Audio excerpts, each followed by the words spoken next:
יצאו לדרך, כבר התעייפו, אמר אחד לשני, בוא אנחנו נעמוד כאן, באיזה מקום. אמר לו אחד, טוב, אני הולך להביא לך, נקנה איזה אוכל.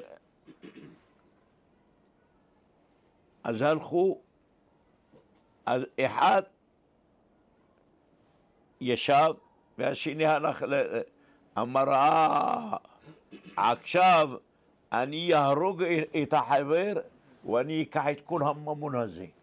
מה עשה? חפר חפר עמוקה וכיסה אותה עם איזה סדין, ומחכה שיבוא החבר. השני חשב גם כן להרוג אותו, אמר אני אהרוג את זה. מה יעשה? קנה סנדוויץ' בשבילו ומילא אותו, איך קוראים לו? רעל. אמר הוא יאכל, הוא ימות, ואז ייקח את אז כל אחד עכשיו. אז מה עשה?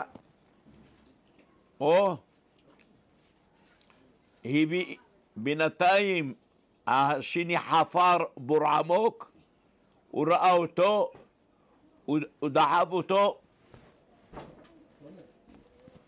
נזרק לשמה וקבר אותו שמה. אמר עכשיו אני אשב לאכול על הכיפק. אז עכשיו מה הביא לו? הביא לו עם רעל.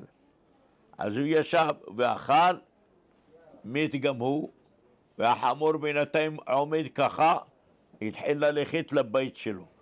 עד שהגיע לבית. הגיע, הוא רואה, הבעל לא רואה את החמור שלו, מלא כסף, העשירו אותם.